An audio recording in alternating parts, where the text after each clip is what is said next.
That's just the reputation it has, and it's unfortunately the truth. And so, I mean, there's athletics and stuff, but what are people who play Pokemon, World of Warcraft, Skyrim supposed to be doing? Just sitting and playing games. But one day at lunch, me and a couple of friends and I were sitting around, and we started talking about LARPing. And then the idea of coming up with a LARPing club came up. And a little bit about LARPing, it stands for live action role playing, which is when people will pretend to be someone else, often fantasy or in the past, and just live that life a little bit and experience some battles and all sorts of fun stuff.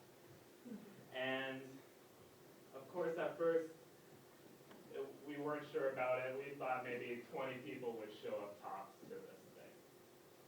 But at our first meeting, we had 10 times that. We had about 240 people show up to this meeting. And of course, me and my friends are like, how are we supposed to take control of this many people? And how many of these people are actually serious about this? Because they could be just coming as a joke, you know? Because LARP. And so we started talking about the rules, some of the things we would be doing, how to make weapons and stuff. And at the first meeting, how we'd have Thud's bar and grill for food while we teach them how to make these weapons safe, which was important as a matter of fact, because at the first meeting we had someone show up with an aluminum baseball bat. Don't want to get hit with that.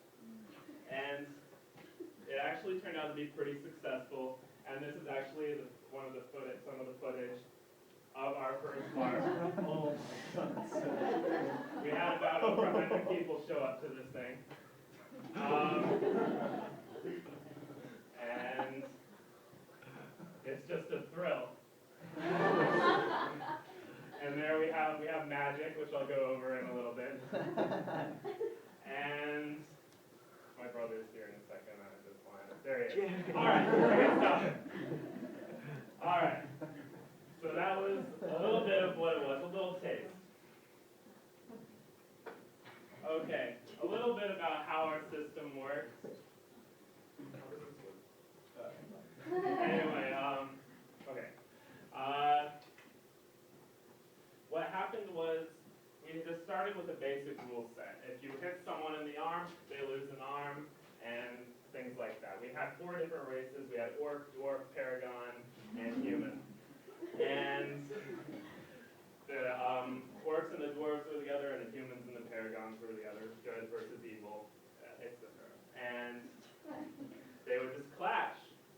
And eventually, we started incorporating more, such as magic. We had red magic, blue magic, green magic, purple magic, and black magic. And an example would be red magic is fire magic. If you throw someone at it, it's a little piece of felt with some rice in it. If you hit someone with it, it would count as like a hit. Yellow magic, if you hit someone, they would lose a limb of their choice. Green magic, you drop all weapons, that would be poison. Purple magic, if you kill someone and then you throw the purple magic on, they come back as a zombie. Things like that.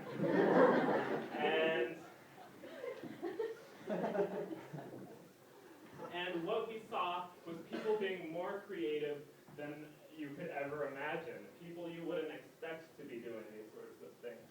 We had people coming up with these crazy weapons, and they look like terrible, like you get hurt.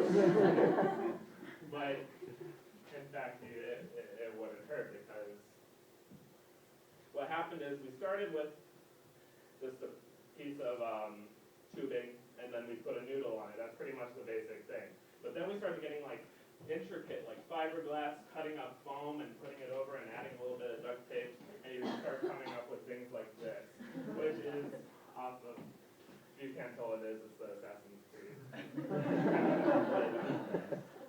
And we designed these forums, and everyone started collaborating and putting in their ideas, hundreds of people, and we started coming with new game types, such as zombies, where people would start out with a dagger, and as the rounds kept going, they'd get better and better weapons. And then someone even came up with a Hunger Games-based game, where we put all of our weapons in the middle, we'd all go rushing in, and we'd all fight each other.